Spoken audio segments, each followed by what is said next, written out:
এইটো থাকিব লাগিব দেই এই নেগুলাৰ লাইফ তালিকা খাই দিলে মানুহ এই দাও এই মই আছে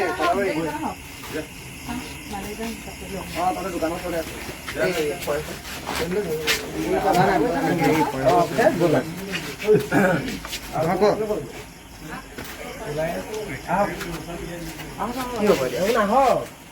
কি হ'ব এতিয়া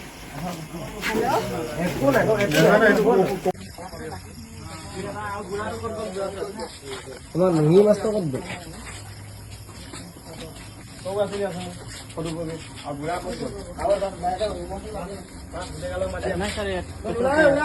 মই অসমীয়া ক'ব নাজানো ক'ত ছিলে বাৰু হে কোনফালে আছিলে এইবিলাক অসমীয়া নাজানে বোলে ক'ত গ'ল এ পালি মাতিয়ান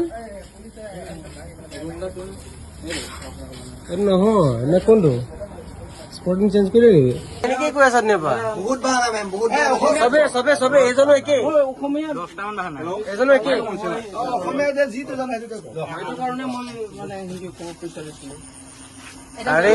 এতিয়া অসমীয়া গম পাই গ'ল কক কক আপুনি নিচা চাও আছে নি বা চকুটো ৰঙা হৈছে যে তোমাৰ কি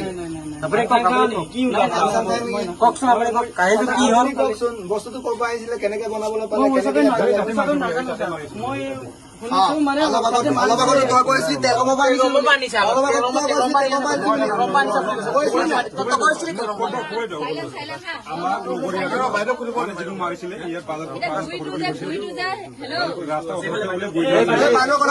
এইফালে কওক অপৰাধ বুলি আপোনালোকে গম পায় নাই আপোনালোকে অসমৰ মানুহে গম পাইছিলে নে নাই যে গুৰি মাৰে মানে মাৰিলে মানে অপৰাধ হয় বুলি গম পাইছিলে নাই গম পাই যদি তেতিয়াহ'লে আপুনি যেতিয়া ফুৰিবলৈ লওঁতে আপুনি কিয় নকৈছিলে যে গুৰিটো কেলে মাৰি দিয়ে আপুনি দেখোন কৈছে লগৰ এজনে মাৰিছিলে তাৰপিছত আপুনি ক'ব লাগিছিলে তাৰপিছত কৈ পেলাই আমাৰ ফৰেষ্টৰ মানুহ আছে ডিপাৰ্টমেণ্ট মানুহ আছে আপুনি খবৰ দিব লাগে যে আপোনাৰ যিমানে লগৰ হওক অপৰাধ কৰিলেতো আপুনি খবৰ দিব লাগিব এতিয়া বেছি কথা পাতি নাথাকো আপুনি আমিতো নাজানো খালি আহিছে আমাৰ ঠিক আছে আপোনাক বাদ দিলো এতিয়া সঁচা কথা কবি হা অসমীয়া পৰা অসমীয়া পাতি আছিল मेरा घर वो पोखरासर में है तो ज्यादा सर्विस नहीं चलता है तो পাতি আছিল আৰু এজন আছে ৰ'ব দেখাম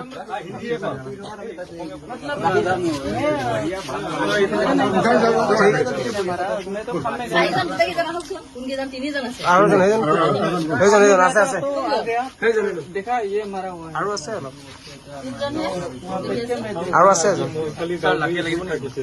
ধৰা हुआ इसलिए पकाना चाहता था पता नहीं ये कोई इतिहास से पता नहीं चलेगा मतलब देखा था वो मतलब बड़ा क्या हिंदी जाने वाला खाना